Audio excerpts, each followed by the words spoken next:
conhece-te a ti mesmo, na entrada do templo. E ele entrou, foi até o oráculo, e lá ele fez uma pergunta para Pitonisa. Ele chegou na Pitonisa e perguntou: Pitonisa era uma deusa, né? Espécie de um vidente, uma vidente.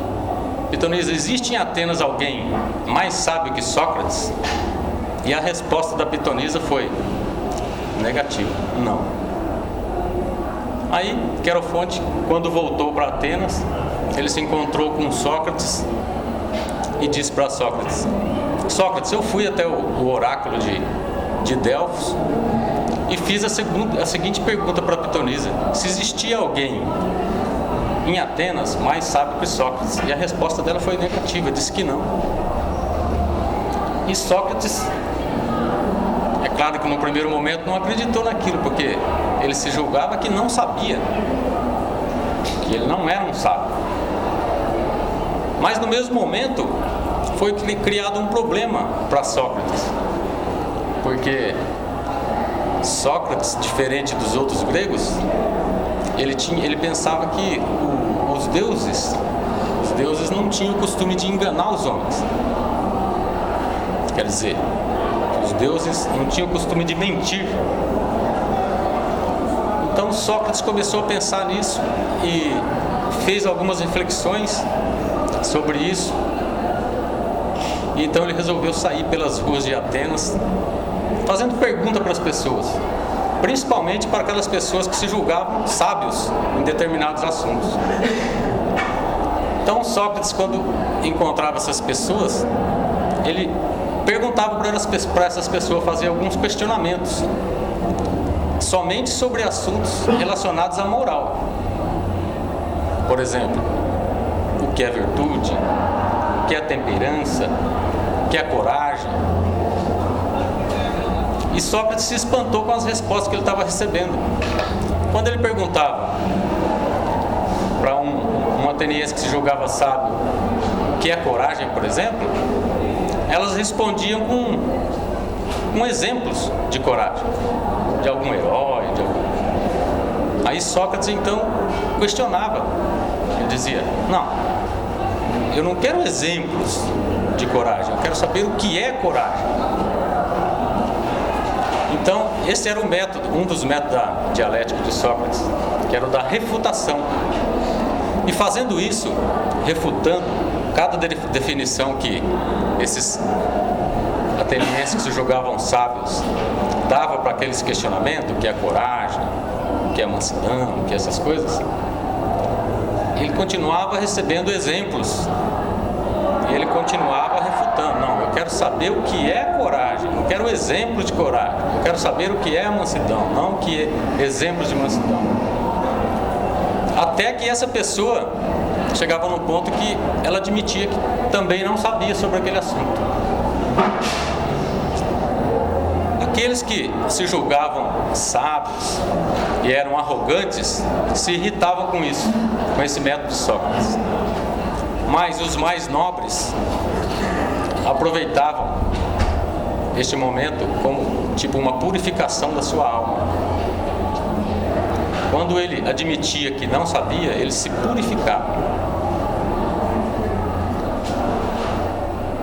A outra parte, que é a maiêutica de Sócrates, Sócrates dizia o seguinte: quando o discípulo ou o jovem chegava em Sócrates e pedia para que Sócrates ensinasse para ele, passasse para ele o conhecimento, Sócrates dizia que ele não tinha esse conhecimento para transmitir para o jovem, que ele era apenas um parteiro, e que para o jovem chegar ao conhecimento, ele teria que estar grávido do conhecimento. Daí até os jovens perguntavam: mas como grávido do conhecimento? Como é que eu vou ficar grávido do conhecimento? E até teve uma aula passada que o aluno me perguntou: professor, mas que história é essa? Como é que eu vou ficar grávido do conhecimento? Aí eu disse para ele: bom, não é nada difícil. Antes você tem que saber que o conhecimento existe e ir de encontro ao conhecimento, se aproximar do conhecimento. quando você entrar em contato com o conhecimento, aí então você vai ser fecundado pelo conhecimento e ele não te deixa mais.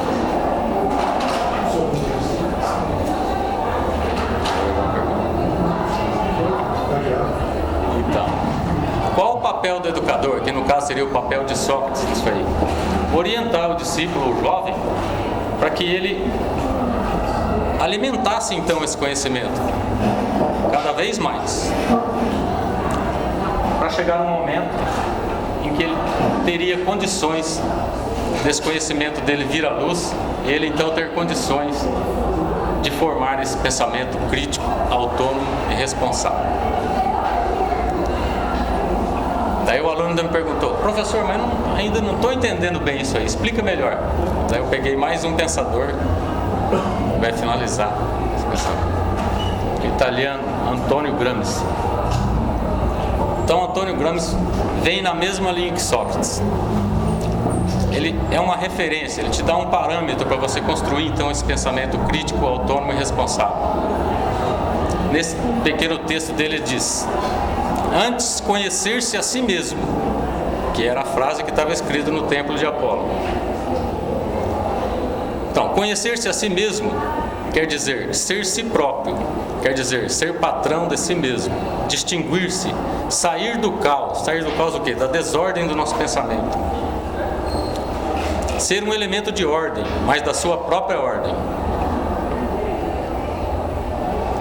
da sua própria disciplina.